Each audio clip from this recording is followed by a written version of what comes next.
महात्मा बुद्ध के घर परिवार छोड़ने की क्या थी वजह? जानिए बुद्ध के त्याग और तपस्या की कहानी। महात्मा गौतम बुद्ध ने उस समय घर परिवार का त्याग कर दिया जब वे 29 साल के थे। गृह त्याग के बाद उन्होंने बोध गया में बोधि वृक्ष के नीचे सालों तपस्या की और ज्ञान को प्राप्त किया। बौद्ध धर्म के संस्थापक महात्मा गौतम बुद्ध ने एक दिन अचानक घर गृहस्थी का त्याग कर दिया। सांसारिक और पारिवारिक मोहमाया का त्याग कर वे जंगल की ओर चले गए। बुद्ध ने बोधि वृक्ष के नीचे करीब 6 सालों तक तप किया और इस तरह उन्हें दिव्य ज्ञान की प्राप्ति हुई।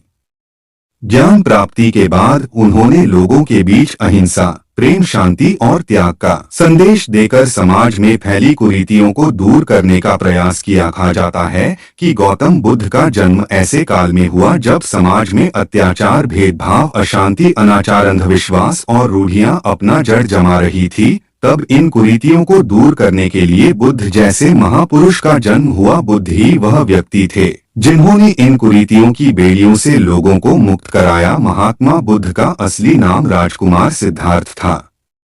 कहा जाता है कि वे बचपन से ही अन्य बच्चों से काफी अलग थे। वह बचपन में भी नटखट और चंचल होने के बजाय शांत व गंभीर स्वभाव के थे और बहुत कम बोलते थे। उन्हें अधिकांश समय एकांत में बैठना और चिंतन करना अच्छा लगता था। जैसे जैसे गौतम बुद्ध बड़े होने लगे उनका यह स्वभाव और भी जटिल होता गया। इस तरह से धीरे धीरे सांसारिक सुखों के प्रति उनकी रुचि भी खत्म होने लगी। उनका विवाह कर दिया और कुछ समय बाद एक पुत्र भी हुआ, लेकिन बुद्ध का वैराग्य भाव बढ़ता ही चला गया। इस तरह एक दिन बुद्ध ने चुपचाप गृह त्याग कर दिया। बुद्ध ने क्यों छोड़ा? घर परिग्रह होने पर कुछ लोग क्षमता के अनुसार अपनी संपत्ति छोड़ देते हैं क्योंकि वे आत्मा से जुड़ सके।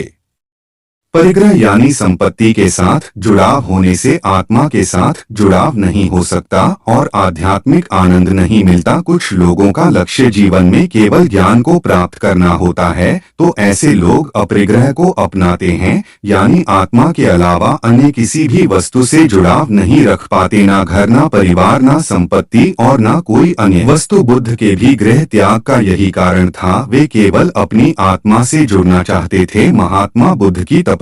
बुद्ध के मन में कई प्रश्न थे और इन्हीं प्रश्नों का उत्तर ढूंढने के लिए उन्होंने तपस्या शुरू की, लेकिन सालों तपस्या के बाद भी उन्हें उनके प्रश्नों का उत्तर नहीं मिला।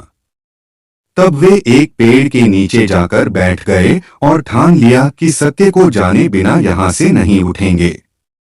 इसी पेड़ को अब बोधि वृक्ष के नाम से जाना जाता है। इस पेड़ के नीचे ही बुद्ध को पूर्ण व दिव्य ज्ञान की प्राप्ति हुई। इस तरह से ज्ञान व सत्य की खोज में बुद्ध को 6 साल लग गए और 35 वर्ष की आयु में वे सिद्धार्थ गौतम से महात्मा गौतम बुद्ध बन गए।